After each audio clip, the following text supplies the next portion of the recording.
नमस्कार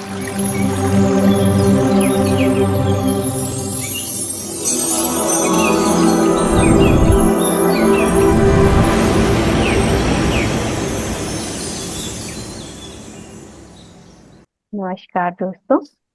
मैं मेनका बागड़ी बैंगलोर से आप सभी का स्वागत करती हूँ इस मंच पे। अभी हम करेंगे पहले ध्यान और फिर हम चलेंगे ज्ञान सत्र में।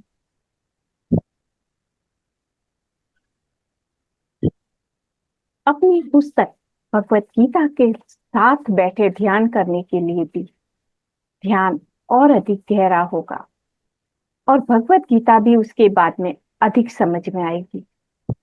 जब बुक को हाथ में लेके हम ध्यान करते हैं तो हमारा ध्यान और अच्छा गहरा और बाद में वो बुक भी पुस्तक भी हमें अधिक समझ में आती है। तो सभी लोग एक आरामदायक आसन पे बैठ जाएं। जिन्हें भी पानी पीना है वो ध्यान से पहले पानी पी सकते हैं। आरामदायक स्थिति में बैठते हुए अपने पाँव को क्रॉस करें, अपनी फिंगर्स को क्रॉस करें और अपनी आंखों को बेहद कोमलता से बंद करें और अपने पूरे शरीर को स्थिर करें। पहले स्थिरम सुखम आसनम, स्थिर करें अपने शरीर। एकदम रिलैक्स पोस्चर में हमारा शरीर रहे तो हमारा ध्यान भी अच्छा और गहरा होता है।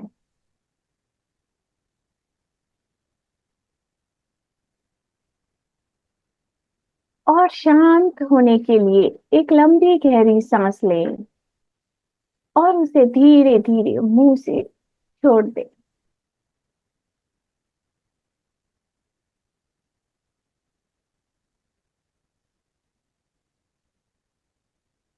ऐसा 3 से 5 बार कर सकते हैं। दिन भर की हमारी जैसी भी दिनचर्या रही है, भाव रहे हैं, विचार रहे हैं, उससे पूरी तरह हम शांत हो जाएंगे। ऐसा 3 से 5 बार करके हम ध्यान में बैठे।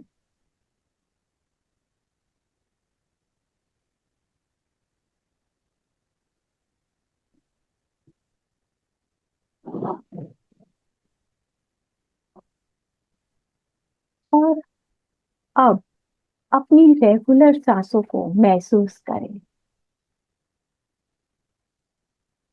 अपनी हर आती और जाती सांस को महसूस करती जाएं। सांसों को किसी भी तरह से परिवर्तन नहीं करना है, बस उसका ऑब्जर्वर बनना है। जितना हम सांसों का ऑब्जर्वर बनते हैं, हम उसे देखते हैं, तो हमारी सांस और छोटी होती जाती है, गहरी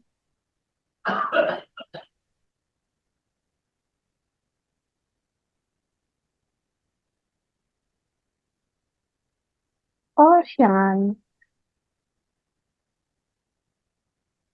और अधिक शांत होती जाएगी।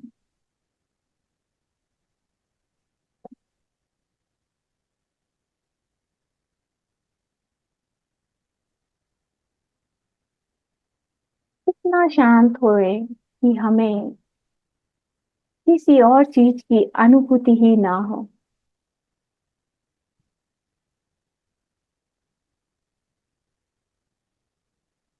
पूरा मन एकदम श्रद्धा, पूरी मन की श्रद्धा सांसों के साथ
हर श्वास के साथ अपनी गहराई में उतरते जाए।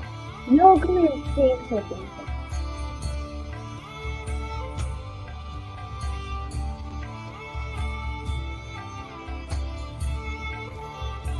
हर आती हुई सांस हमें स्वयं से और अधिक जोड़ती जाती है।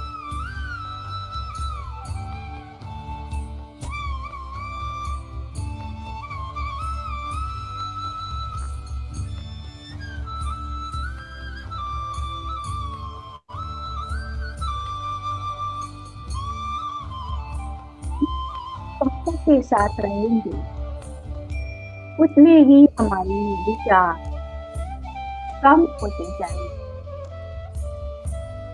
और निर्विचार होना ही ध्यान है।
के साथ अपनी हर सांस के साथ बनी रहे।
हर शाम हमें ये विचार कर रही है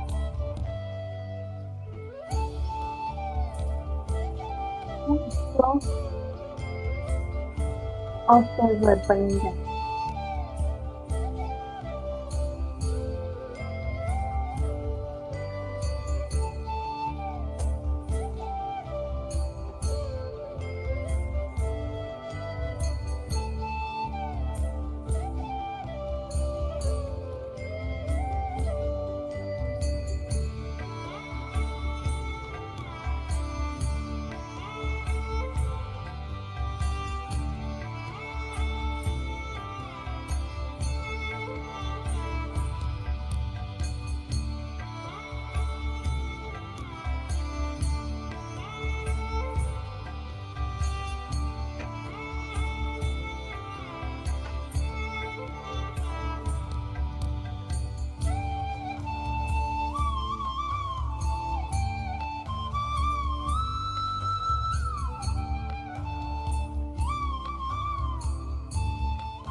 बनेगा।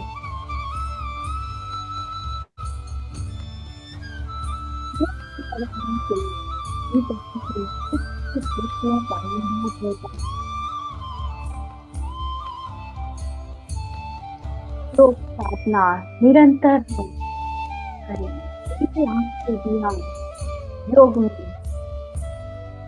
और बंदा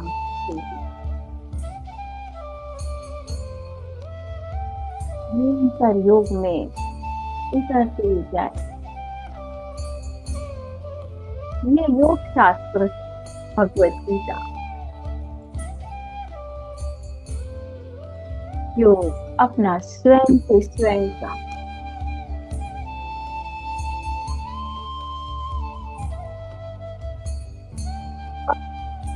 ब्रह्म से योग हमें हर श्वास के साथ रहते हुए स्वयं के प्रति जागना है।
योग सांसों के साथ रहते हुए मन की स्थिति, मन का परिवर्तन, अपनी भावनाओं को स्थिर करना,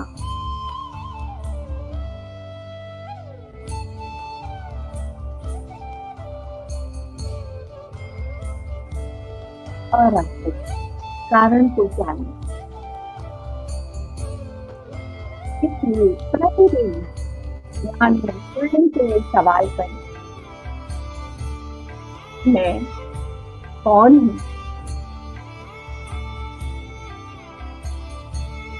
मैं क्यों हूँ? ये दो सवाल प्रतिदिन अपने ध्यान में कर।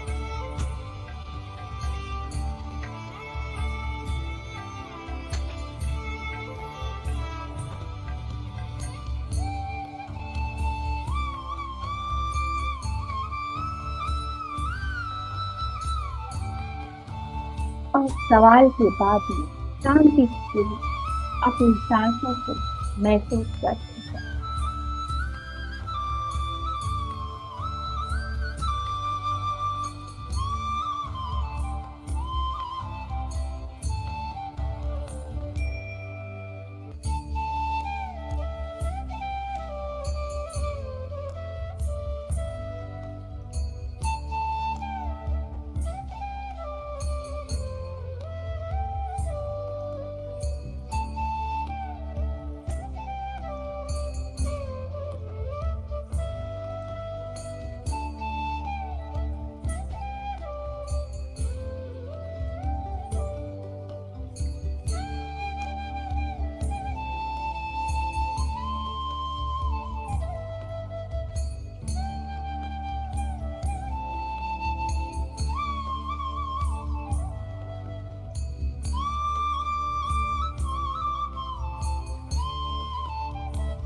कोई विचार नहीं, कोई संशय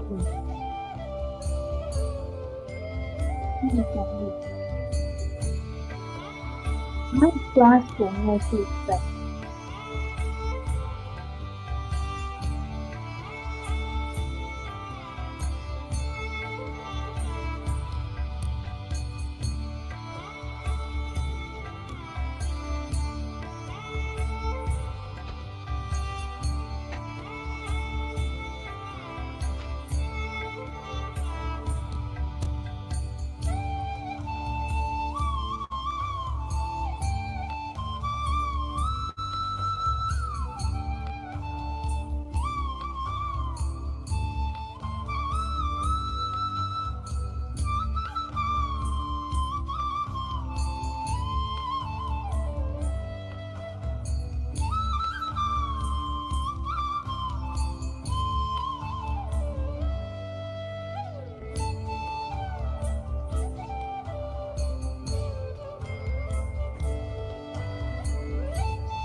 तरह निर्विषय हर श्वास के साथ करते हैं।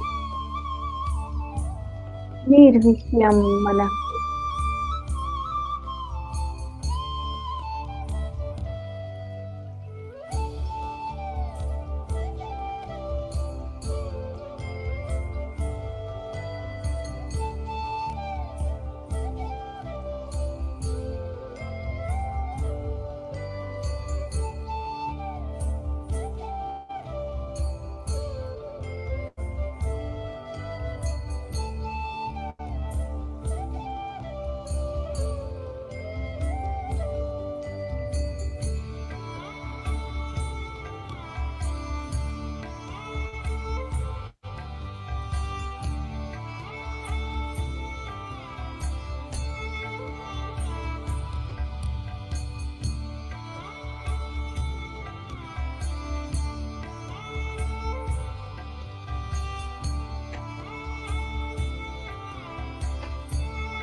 हर सांस को देखते जाए।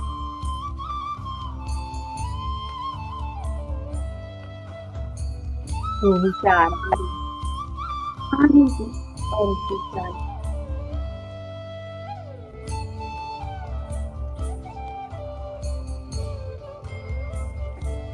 पर अपने साथ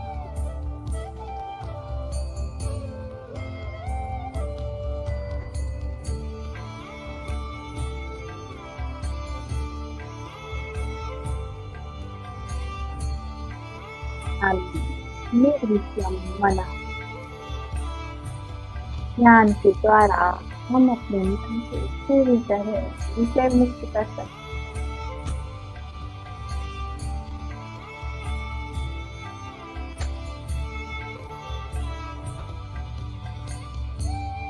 विषय नहीं, कोई सोच नहीं, कोई विचार नहीं।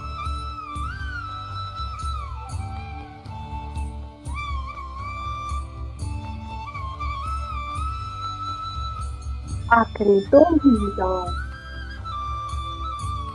अपनी सांस को महसूस करते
शांत मन से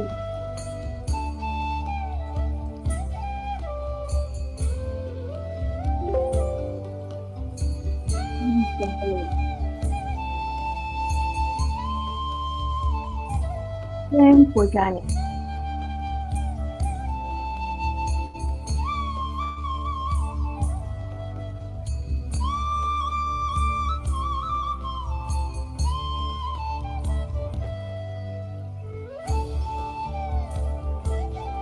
दूसरे ज्ञान को तैयार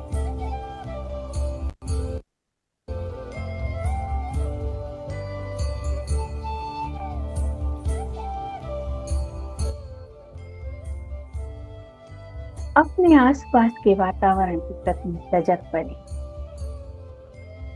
अपने आसपास जो भी ध्वनि हो रही है उसे महसूस करें।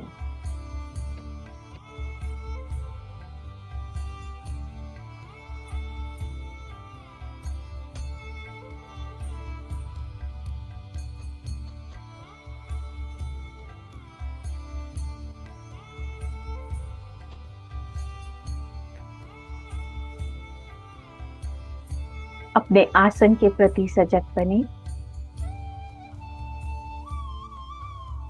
अपने शरीर के प्रति सजग बने।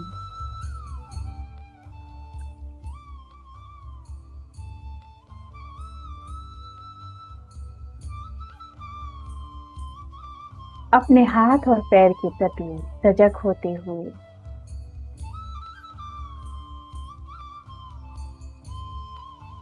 अपनी हाथ और पैर की उंगलियों को हिलाते हुए अपनी हथेलियों को खोल के अपनी आंखों पे रखें 5 सेकंड के लिए।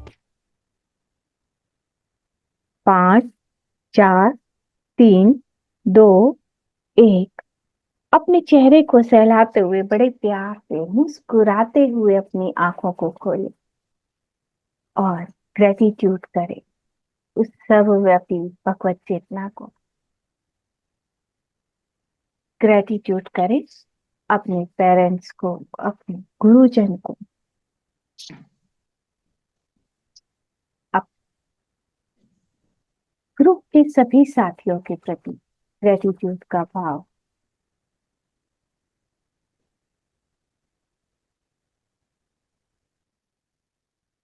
मंच के प्रति, हर किसी के प्रति एक ग्रेटिट्यूड। हमारे जीवन में जो कुछ भी अच्छा है उसके प्रति भी ग्रेटिट्यूड। धीरे धीरे सभी लोग ध्यान से बाहर आए, और जिन्हें भी पानी पीना है पानी पी लीजिए। और अगर किसी को कुछ कहना है, कुछ शेयरिंग है, तो वो कर सकते हैं। ध्यान से रिलेटेड कोई सवाल है तो वो भी कर सकते हैं।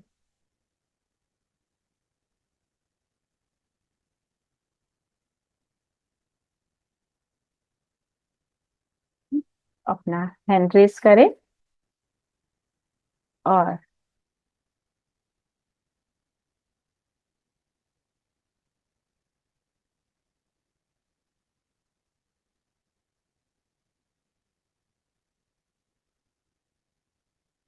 अगर किसी का सवाल नहीं है, कोई शेयरिंग नहीं है, तो हम आगे चलते हैं हमारे भगवत गीता के सत्र में। हम अभी कर रहे हैं अध्याय 6। हाँ, अपनी पुस्तक लेके बैठे। कितने लोगों के पास में अभी यहाँ पे पुस्तक है, भगवत गीता की बुक है?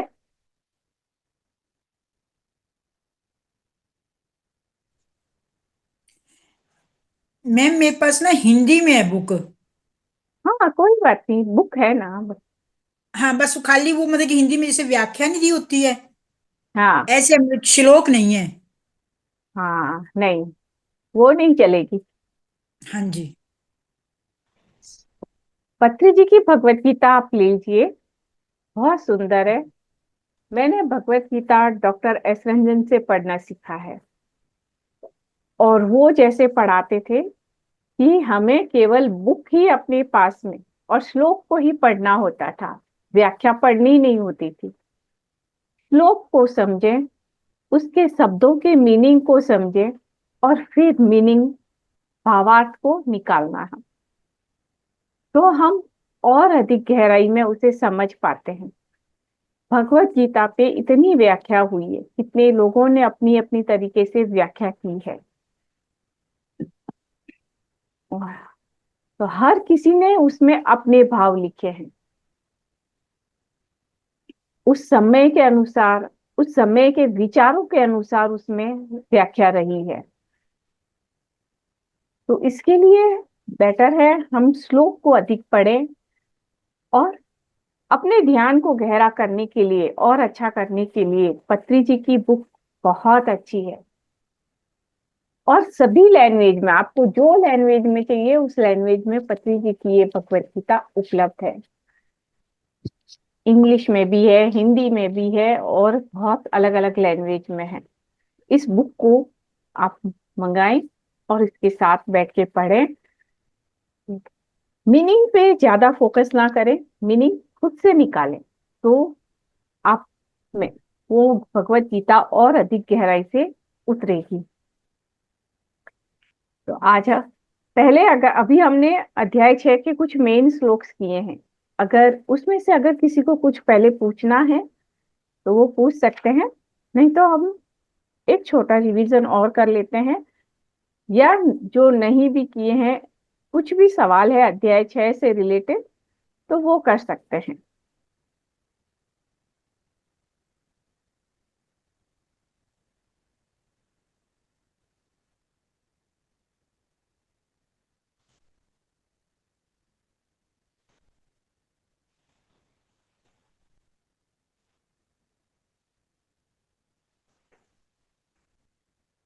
किसी का हैंड रेज नहीं है, कोई सवाल नहीं है?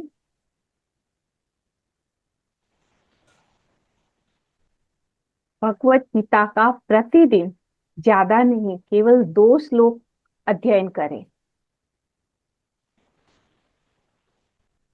और मुख्य मुख्य श्लोक कई करेंगे तब भी फास्ट हो जाएगा, ज्यादा नहीं।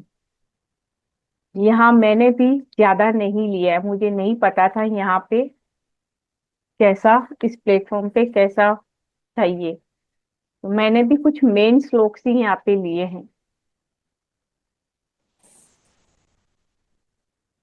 तो देखते हैं ये श्लोक कि अनाश्रित कर्म फलं कार्यं कर्म करोति यः। भगवत गीता की सबसे मुख्य टीचिंग है कि कर्म करना है, लेकिन फल की इच्छा नहीं करनी है। जहां कहीं भी हमने जीवन में फल की इच्छा की, वहां हमारा कर्म बंधन बनता है। फल यानी कि हमें कुछ भी मिलना, अगर वो उस समय में नहीं मिला, हमारी इच्छा रह गई, तो वो मिलने के लिए हमें फिर से बर्थ लेना पड़ता है बहुत बार।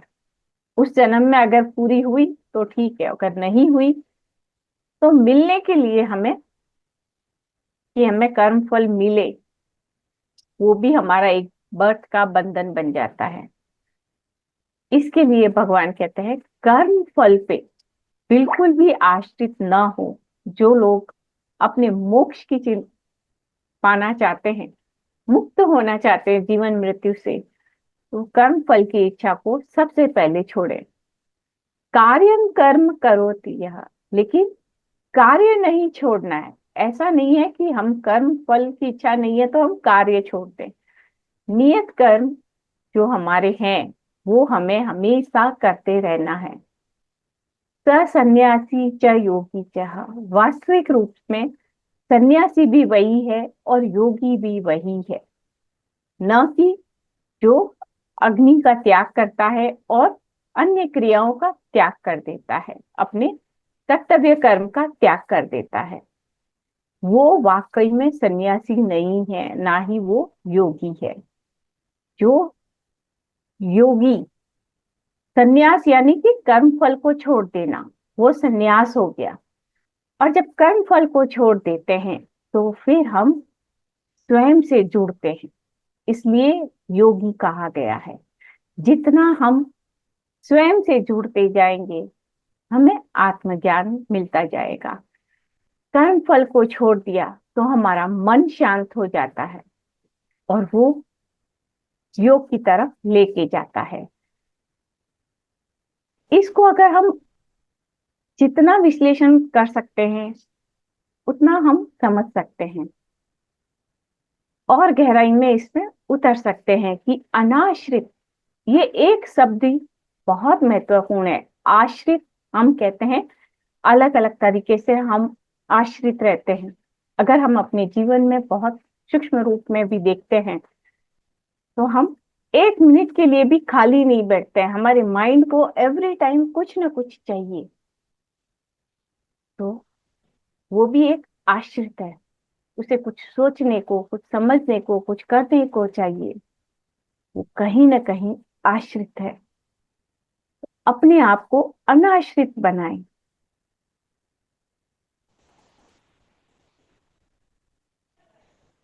नेक्स्ट श्लोक देखा था हमने, उद्धरेत आत्मनात् आत्मानं न आत्मानं अवसादयेत्, आत्मैव यात्मनो बंधुर आत्मैव रिपुरात्मनः। कि अपना उद्धार अपना स्वयं का स्वयं के द्वारा, अपनी आत्मा का आत्मा के द्वारा। आत्मा हम जो स्वयं सोल कहते हैं अपने आप को, और दूसरी आत्मा जो इस आत्मा ने ये शरीर धारण किया है उसको भी आत्मा ही कहते हैं। मन, बुद्धि और अहंकार, तीनों को भी आत्मा ही कहा जाए। तो इस तीन जो लोअर है, मन बुद्धि अहंकार, इसका कल्चर करते हुए, यानी कि मन को शांत करते हुए, भावनाओं को स्थिर करते हुए, अपनी आत्मा में स्थिर कर देना, वही हमारा अपना उद्धार है। इतना ही समझ जाए कि उद्धरेत आत्मनाथ आत्मानम, हम अपना उद्धार, स्वयं का उद्धार किस तरह से कर सकते हैं, और ये कोई दूसरा नहीं कर सकता, हमें स्वयं ही करना होता है। अब ये हमें ही देखना रहता है कि हम अपने जीवन में अपना स्वयं का उद्धार किस तरह से कर सकते हैं। ये हमारे अंदर में जो विचार है ना, उसे कोई नहीं बदल सकता है, उसे हमें खुद ही बदलना होता है। हमारे अंदर के विचार, अंदर की भावनाएं, जिसे सूक्ष्म रूप से बस भगवत गीता इतना बता रही है कि हमें अपना उद्धार खुद करना है, और इसमें थोड़ा आगे और डिटेल में भी बता रही है अध्याय 6 में कि किस तरह से करना है। इसे समझते हुए अपने पे ही कार्य करते जाना है, कोई दूसरा कुछ भी नहीं करेगा। आपको सिर्फ मार्ग बता देंगे कि ये मार्ग पे आपको चलना है, उस पे चलना तो खुद ही पड़ेगा। जब तक हम खुद नहीं चलेंगे, तब तक हमारा उद्धार नहीं हो सकता है। इसमें है न आत्मानम अवसादयेत, और अगर हम ऐसा नहीं करते हैं तो हम हमेशा अवसाद में ही रहते हैं, यानी कि हम हमेशा दुखी रहते हैं। और आत्मने यात्मनो बंधु, और जो इस तरीके से अपना उद्धार करता है अपनी आत्मा के द्वारा अपने आप को स्थिर करने का, तो वो अपना बंधु है, यानी मित्र है। और जो नहीं करता है वो रिपु है, यानी कि शत्रु है अपने स्वयं का। तो हमें अपने स्वयं का रिपु यानी कि शत्रु बनना है या मित्र बनना है, ये हमारे स्वयं के हाथ में है, कोई दूसरा नहीं कर सकता है। इसमें एक ये बहुत अच्छी पुस्तक है थियोसॉफी की, सेल्फ कल्चर। अगर जिन किसी को भी पढ़ने का शौक है वो इस पुस्तक को पढ़ सकते हैं। इसमें हमारे इंडियन शास्त्र में हमारे आता है कि हमारे पंच कोश है। थियोसॉफी हमें बताती है कि हम 7 शरीर के हैं, और हर शरीर का कैसा फंक्शन है, उसे किस तरह से हम कल्चर कर सकते हैं।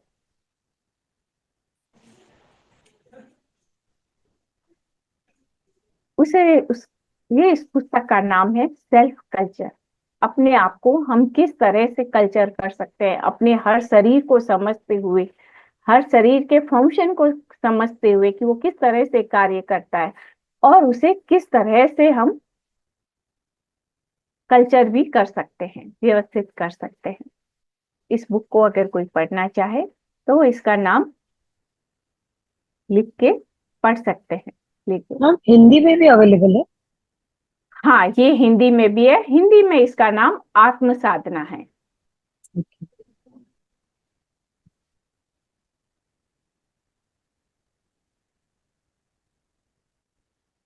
इसके बाद में मुख्य श्लोक में ये है, शुचौ देशे प्रतिष्ठाप्य स्थिरमासन मात्मनः, नात्युच्छ्रितं नातिनीचै चैलाजिन कुशोत्तरम। कि ध्यान में हमें कहाँ बैठना चाहिए, वो बेहद जरूरी है। शुचौ देशे, शुचौ को मतलब होता है, शुचौ का एक पवित्र स्थान, एक शांत स्थान। प्रतिष्ठाप्य, अपने आप को स्थिर करें कि हमें हिलना नहीं पड़े, अपने शरीर में को इस तरीके से करें कि जब ध्यान करना है तो उससे पहले हमारा भोजन हल्का हो। हम ज्यादा भोजन करके बैठेंगे तब भी हमारा ध्यान नहीं होगा, हम स्थिर ही नहीं रह पाएंगे। हमारा भोजन थोड़ा कम हो उस समय में, एकदम नहीं करे वैसा भी नहीं है, और कहीं शोर वाली जगह पे हम नहीं बैठे। अगर हमारे आसपास कुछ फूलों के पौधे हैं, प्लांट है, अगर वहां बैठ सके तो वो बहुत अच्छा है। प्लांट के पास में बैठ के ध्यान करना बहुत अच्छा होता है, हमारी हीलिंग भी होती है और ध्यान भी अच्छा होता है। इस तरीके से एक पवित्र स्थान पर, शांत स्थान पर खुद को स्थिर करते हुए अपने आसन पर बैठें। स्थिर आसन आत्मनः, अपने आसन पर स्थिरता पूर्वक बैठे। नात्युच्छ्रितन नाति नीचे, ना तो ज्यादा ऊपर हो ना ही नीचा हो, एक बैलेंस स्थान पर हम बैठे। और बैठने के लिए हम कहीं पर भी बैठ सकते हैं। ये शैलाजिन कुशोत्तरम हमारे लिए आवश्यक नहीं है। और इसके बाद में नेक्स्ट श्लोक है, तत्रैकाग्रं मनः कृत्वा यतचित्तेन्द्रिय क्रियः उपविश्यासीने युञ्जात् योगमात्म विशुद्धये। और ऐसे आसन पर खुद को एकाग्र करते हुए, मन को एकाग्र करते हुए और चित्त को शांत करने की कार्य करें। पहले आसन में खुद को स्थिर करना है। अपने ध्यान को गहरे करने के लिए ये दो बहुत अच्छा है। फ्रेंड्स, अपने आप को म्यूट रखें।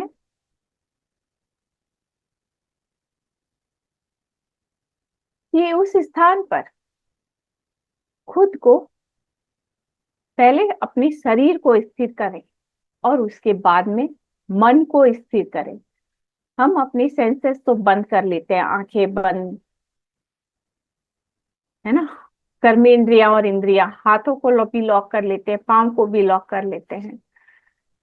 और मन चलता है, चित्त चलता है, तो मन को एकाग्र कर लेता है। और बाद में चित्त की जो क्रियाएं होती है उसे भी स्थिर करते जाना है। उपविश्यासने युञ्जात्, आसन पर इस तरह से बैठकर युञ्जात् अभ्यास करना है योग में उतरने का, कि अपनी सांसों को जो हम देखते रहते हैं उसे लगातार देखते जाना है। एक भी सांस को हम छोड़े नहीं, उस तरह से हम लगातार हर श्वास को देखते जाएं। और ऐसा करने से आत्म विशुद्ध, ये यहाँ पे आत्म अपने अंतःकरण के लिए आया है।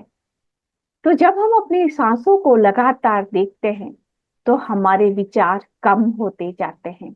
उसी को ही आत्म विशुद्ध ये कहा गया है। अपनी श्वास को लगातार देखते जाना, यानी योग का अभ्यास लगातार करते जाना, वही एक साधन है हमारे अंतःकरण की शुद्धि का।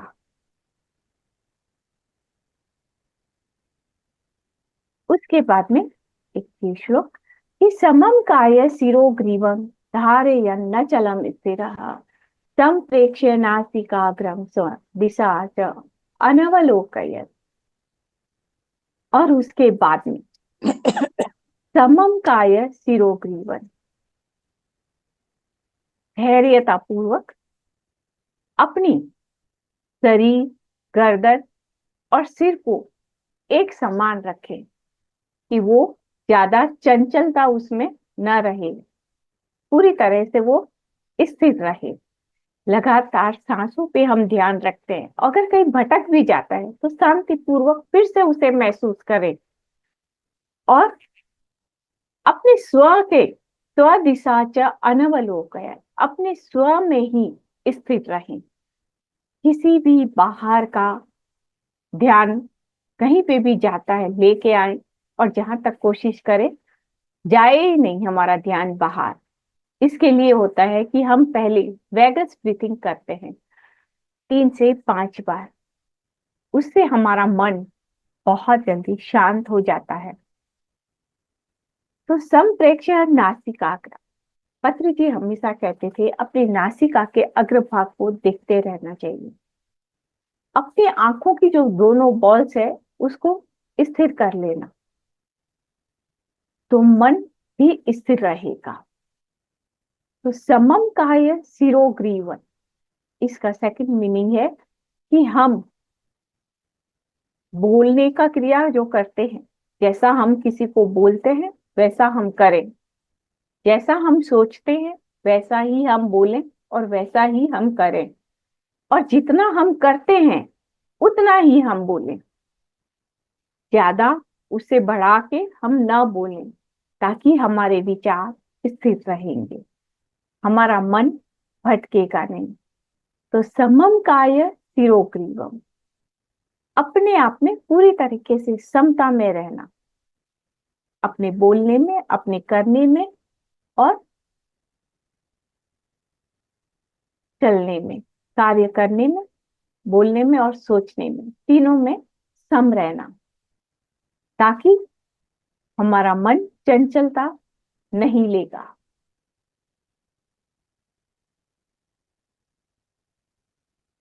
इसके बाद में एक ये श्लोक, युक्ताहार विहारस्य युक्त चेष्टस्य कर्म से। इससे पहले वाले श्लोक में है कि हमें हमेशा मध्यम मार्ग पे काम करना चाहिए, न तो आवश्यकता से अधिक खाना चाहिए, न आवश्यकता से अधिक सोना चाहिए, और ये भी नहीं है कि हम बिल्कुल भी नहीं खाएं और हम बिल्कुल भी नहीं सोएं। ऐसा भी नहीं करना है। हमारा आहार हमारे से युक्त होना चाहिए कि हमें कैसी जरूरत है, हमारे शरीर को कैसी जरूरत है, इस समय हमें क्या खाना है, क्या नहीं खाना है, वो हमारे स्वयं से युक्त होना चाहिए। आहार आहार केवल हम मुंह से ही नहीं लेते हैं, आहार हम अलग अलग इंद्रियों से भी लेते हैं, आंखों से भी लेते हैं, कानों से भी हम लेते हैं, और जिह्वा से तो हम लेते ही हैं, जिसे हम आहार खाना कहते हैं। कानों से हम ज्यादा अनावश्यक, जो हमारी आवश्यकता की नहीं है, जरूरत की नहीं है, वैसा हम ना सुने, और जो हमारे लिए उपयुक्त ना है वैसा हम ना देखें। अपने आहार को अपने सेंसर्स के द्वारा युक्त रखें। जैसे आहार हम डालेंगे वैसे ही विचार बनता जाएगा। आज हम क्या सुन रहे हैं, आज हम क्या देख रहे हैं, अगर कल भी हमारे अंदर वही भीतर घूम रहा है तो वैसा काम हमें नहीं करना चाहिए। दूसरे दिन भी अगर हमें वो चीज डिस्टर्ब कर रही है, भोजन में भी ऐसा ही होता है ना।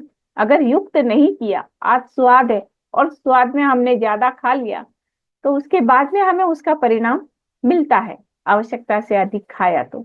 वैसे ही सुनने का और देखने का भी हमारे जीवन पे फर्क पड़ता है, हमारे विचारों पे फर्क पड़ता है, हमारी भावनाओं पे फर्क पड़ता है।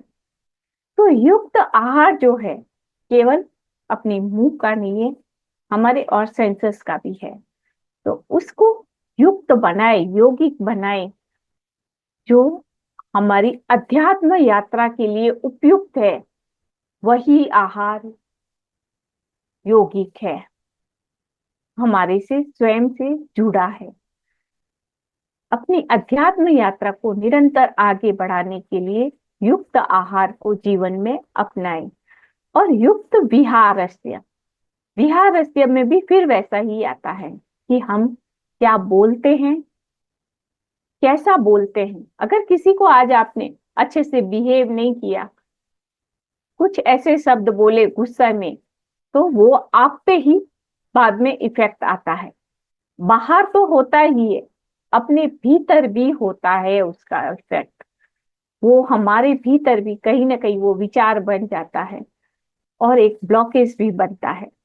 तो युक्त विहार से हमें बोलना और देखना, सुनना, विहार में हमारा एक्शन भी आता है, हम किसके साथ किस तरह से बिहेव करते हैं, हमारा पूरा लाइफ स्टाइल आता है विहारस्य में। और युक्त चेष्टस्य कर्मसु, युक्त हमारा जो कर्म है, यानी कि हमारा अपना जो पर्पज है, उसे हमें पूरी युक्त के साथ, यौगिक के साथ करना चाहिए, जुड़ते हुए। अपने कर्म को जाने कि मेरा अपना कर्म क्या है। ड्यूटीज अलग होती है, धर्म अलग होता है। अपनी ड्यूटीज को निभाते हुए हमें अपने धर्म को निभाना चाहिए। वही है युक्त चेष्टस्य कर्मसु युक्त स्वप्नावबोधस्य। हमारी जो निद्रा है वो बोध वाली हो, पूरी तरह हम जो भी स्वप्न देखें उसमें जागृत रहें, बोध रहे हमें। जब हमारा युक्त आहार होता है और विहार युक्त होता है तो हमारी निद्रा भी बोध वाली होती है। जब तक हम अनावश्यक बोलते हैं, अनावश्यक कहीं पे भी जाते हैं, करते हैं, तब तक हमारी निद्रा बोध वाली नहीं हो सकती है। और जब ये तीनों चीज हमारे जीवन में युक्त होती है तो योगो भवति दुःखः, वो योग हमारे जीवन में दुख को हर लेता है। इसलिए युक्त आहार, युक्त विहार और युक्त कर्म, ज्यादा हार्डवर्क नहीं। इसके बाद में नेक्स्ट श्लोक है, शनै शनै रूपरमेद बुद्धया धृति ग्रहीतया आत्म संस्थम मनः कृत्वा न किंचित अपि चिंतयेत्। और ये सभी कार्य अभी जैसा हमारा लाइफस्टाइल है, जैसा अभी हमारा आहार विहार है, या जैसा हम ध्यान करते हैं, उसके लिए धीरे धीरे हमें अपने आप पे काम करना है। यानी कि हमारा योगिक कैसा हो, हमारा ध्यान में हमें कैसे बैठना है स्थिर होके, हर चीज के लिए हमें धीरे धीरे प्रयास करते हुए ऊपर उठना है।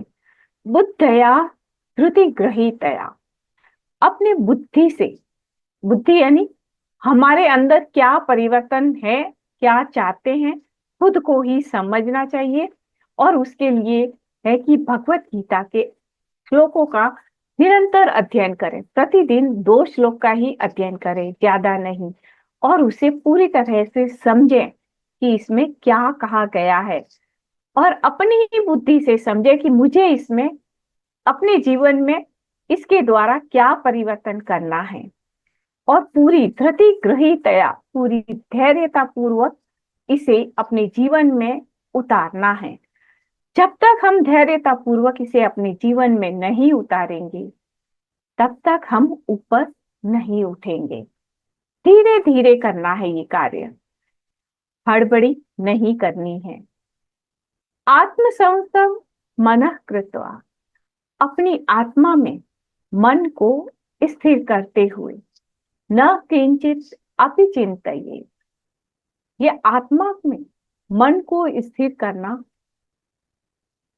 मुश्किल है, नामुमकिन नहीं है। तो कहीं पर भी ये नहीं सोचना है, चिंता नहीं करनी है कि मेरा मन शांत नहीं हो रहा है। किंचित अपि चिंतयेत्, जहां कहीं भी हम चिंता करते हैं, हम संशय में आते हैं, हमारी धैर्यता टूटने लगती है। तो यहाँ कहा गया है धैर्यता को धारण करना जरूरी है। अगर हम धैर्यता धारण नहीं करते हैं, चिंता करते हैं, तो हमारा मन और अधिक चलायमान बनता है। चिंता करने से मन अधिक चलायमान बनता है, विचलित होता है। तो चिंता नहीं करना है। जैसा भी हम कर रहे हैं, निरंतर अध्ययन करते हुए, उसको समझते हुए, धीरे धीरे अपने पे कार्य करते जाना है। अपने मन को शांत करने का, आत्मा में स्थिर करने का कार्य निरंतर लगातार धीरे धीरे करता जाना है, छोड़ना नहीं है। प्रतिदिन ये अभ्यास हमें करते जाना है।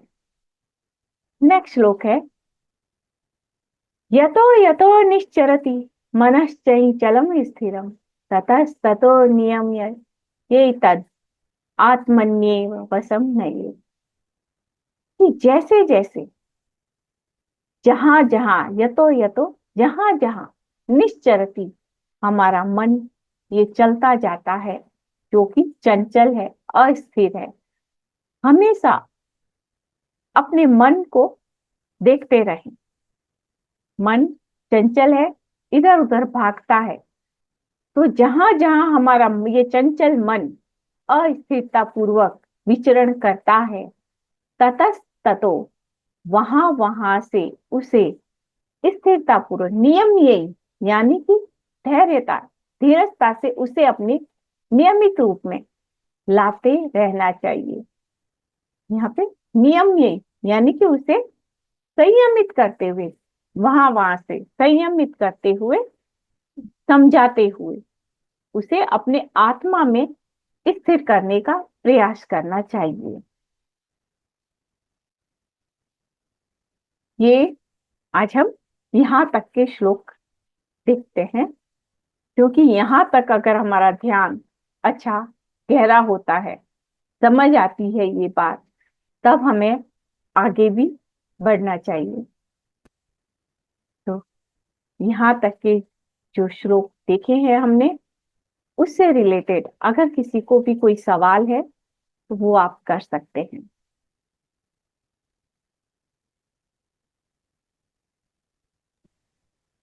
प्रणाम ma'am. Ma'am yes. Bihar means वो अपना व्यवहार की सब कुछ इंक्लूड हो जाता है उसमें, कैरेक्टर पूरा होना। हाँ, सब कुछ इंक्लूड होता है। बिहार मतलब आहार, मतलब अंदर लेना। हम्म। जैसा हम अंदर लेंगे वैसा ही हम बाहर करेंगे, निकालेंगे। आचरण हो गया, राइट? बिल्कुल, हमारा पूरा लाइफस्टाइल, हमारा आचरण।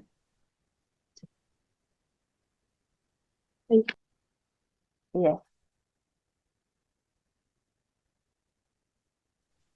Yes friends.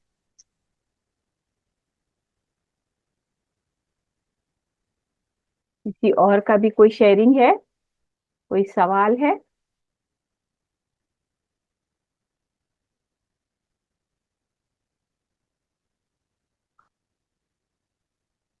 किसी को क्या समझ में आया, आप वो भी शेयरिंग कर सकते हैं।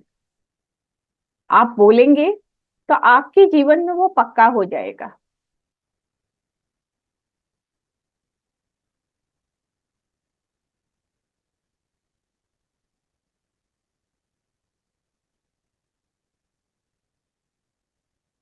कोई हैंड रेज नहीं है, कोई सवाल नहीं है, तो फिर हम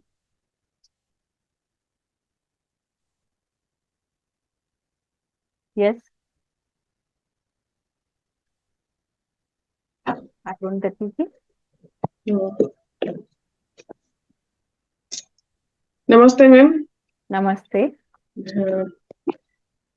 जो ऐसे तो ध्यान भी अच्छा लगा आपका, ये भी अच्छा लगा। तो श्लोक में अध्याय 6 श्लोक में कहा है कि कर्म करना है, फल का इच्छा नहीं करना है।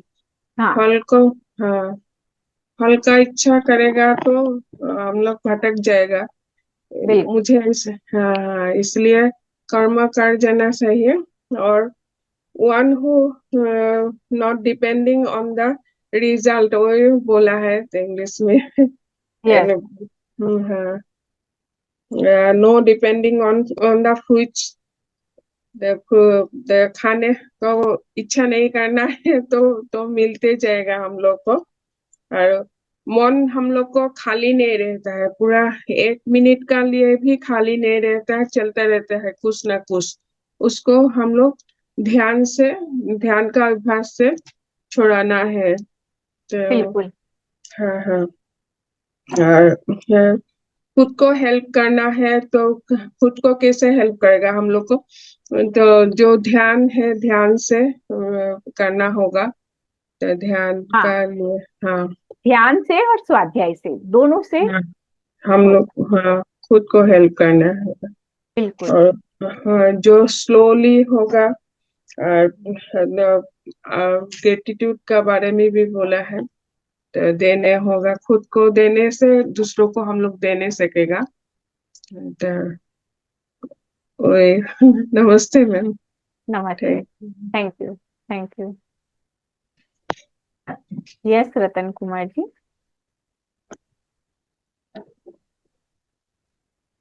अम, नमस्ते मैम। मतलब पूछना चाह नमस्ते। रहे थे हाँ, पूछिए। कि ध्यान से जब मन चित्त स्थिर हो जाता है हाँ। तो शरीर की स्थिति के जैसे सूक्ष्म कारण महाकारण, इसके बारे में कैसे समझेंगे? शरीर की स्थिति क्या बोल रहे हैं, नहीं समझ आया।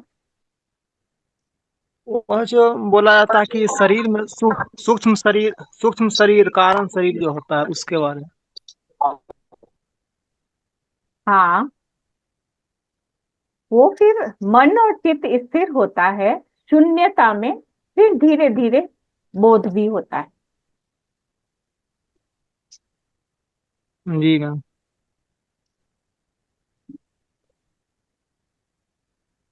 हम कितनी देर शून्य रहते हैं उस पर डिपेंड करता है।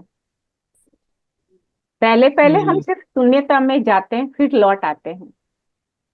हम शून्यता में कितनी देर स्थिर रहते हैं उस पर डिपेंड करता है।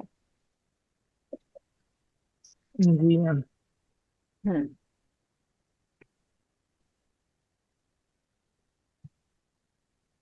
Okay. Thank you ma'am. Thank you. और भी किसी का कोई सवाल है?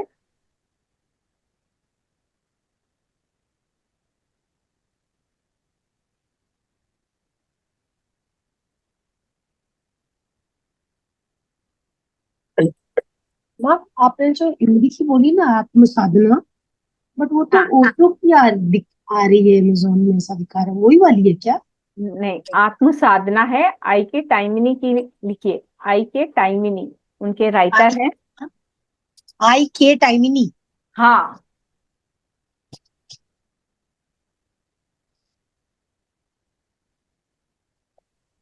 ये देखिए, ये बुक है हिंदी में। आपको दिखाई दे रही है? थोड़ा सा ऊपर करेंगे? दिखाई नहीं दिखाई दे रही है ना, ऊपर करने से नहीं। नहीं दिखाई देगी आपको। ओके। हाँ ठीक है। हम्म। ये है हिंदी में। ओके।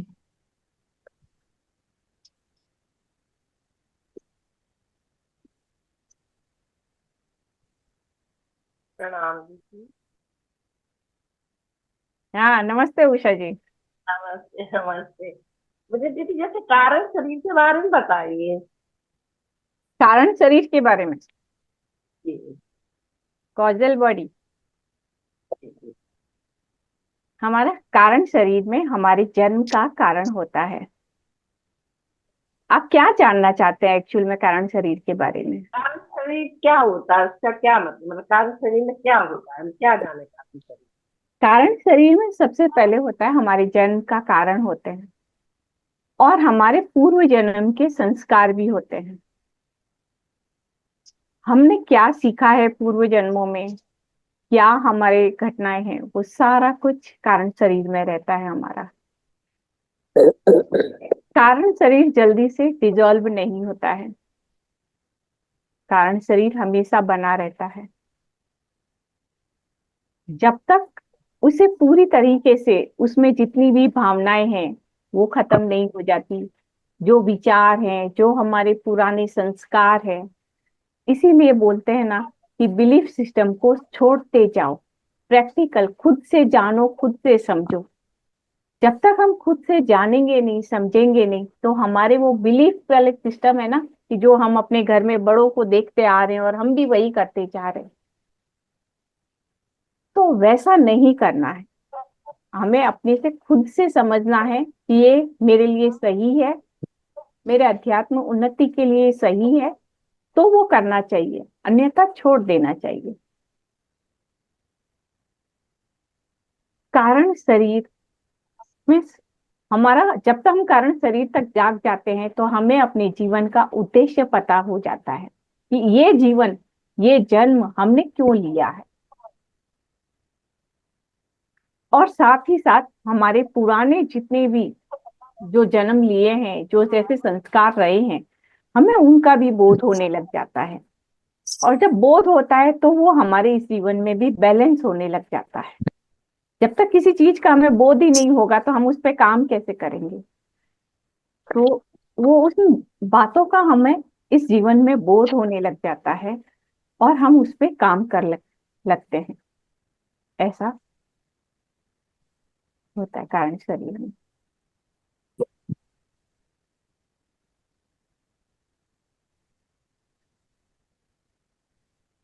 Thank you.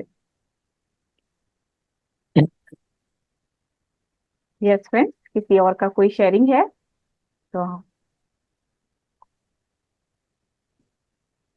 बोलना है, कुछ पूछना है। मैम कल जो एक्सपेरिंग करते हैं उनसे ले लीजिए। आपकी आवाज प्रॉपर नहीं आ रही है। नहीं, एक्सपीरियंस शेयरिंग के लिए पेंडिंग रखा था उन्होंने, उनका ले लीजिए एक्सपीरियंस शेयरिंग आज। अच्छा हाँ, कल, हाँ किसी ने कहा था अपना एक्सपीरियंस शेयरिंग के लिए। यस, अपना हैंड रेज करें वो, और अपना एक्सपीरियंस शेयर कर सकते हैं अब।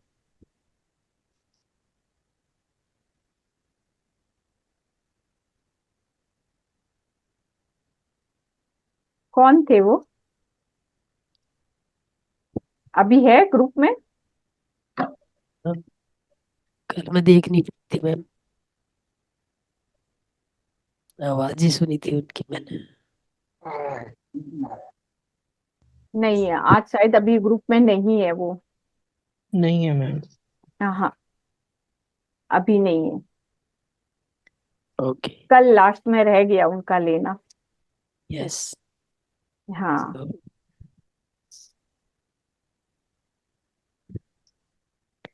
एंड करी मैम। यस, अगर और किसी का कोई सवाल, कोई शेयरिंग नहीं है तो हम मीटिंग एंड करते हैं। ओम तत्सत मैम, इसी की व्याख्या ही कर दीजिए। अच्छा, करती हूँ। ये एक सवाल आया है, अब सोनिया शर्मा जी हैंड रेज किया है, कुछ पूछना है आपको? मैम जो आप ये बुक बता रहे थे मैम, ये हमें ऑनलाइन मिल सकती है? इंग्लिश की ऑनलाइन मिल सकती है, हिंदी की नहीं मिलेगी ऑनलाइन। हम्म, हिंदी के लिए आप या तो मेरे से कांटेक्ट कीजिएगा, अ, तो मैं आपको बताऊंगी। ये वाराणसी में ही मिलती है, थियोसॉफी का बुक स्टॉल है वहाँ पे। जी तो मैम, हाँ, ठीक तो है मैम। हाँ, आप मेरे से कांटेक्ट कीजिएगा तो मैं आपको इसका नंबर दे दूंगी, और आप वहां से ये बुक मंगा सकते हो ऑर्डर करके। ठीक है मैम मैम। आपसे कांटेक्ट कैसे करेंगे? नंबर आपका या मैम को हाँ बोलना है? सुमित्रा जी से ये नंबर ले लीजिएगा। ठीक। सुमित्रा जी के पास में है मेरा नंबर। मैम आप चैट बॉक्स में आप अपना नंबर डाल दें, ज्यादा बेटर रहेगा। सोनिया नहीं, जी। मैं सॉरी। अपने नंबर कॉमन नहीं करती हूँ। ओके ठीक हाँ, है मैम। मैं जल्दी से फोन नहीं उठाती हूँ, तो आप लोग भी परेशान होंगे। मेरे को मैसेज ही करें तो ज्यादा बेटर रहेगा। ठीक है मैम। हाँ, ओके, थैंक यू। हाँ, ओम तत्सत, ये तीनों शब्द जो है, ओम अक्षर ब्रह्म है, जो ब्रह्मांड में एक नाद चलती है। ओम, सभी कुछ ओम से ही आया है। ओम तत्, यानी कि वो जो हायर है। ब्रह्मांड के इस परम को इन तीनों शब्दों से वर्णित किया जा सकता है। ओम तत्, यानी कि वो जो सबसे सर्वोपरि है, हायर है। सत, वही सत्य है। हम इसका वर्णन भगवत गीता के 17वें अध्याय में और अधिक डिटेल में भी देखेंगे कि ओम तत् सत, इसका मीनिंग क्या है। ये ब्रह्म को निर्देश करते हैं तीनों भी शब्द। और जब हम किसी भी आध्यात्मिकता का अध्ययन करते हैं, अपनी कोई भी अपने ग्रंथ का अध्ययन करते हैं, पुरानी शास्त्र का अध्ययन करते हैं, उसके बाद में हम ओम तत्सत कहते हैं, जिससे कि ये जो हमने व्याख्या की, जो चर्चा की, वो ब्रह्म की चर्चा की। इसके लिए भगवत गीता के बाद में या किसी भी धर्म शास्त्र को पढ़ने के बाद में ओम तत्सत कहना चाहिए। ऐसा हमने रंजन सर से सीखा। जी, ओम तत्सत। आज के लिए विदा। नेक्स्ट मंथ मिलेंगे अब। धन्यवाद।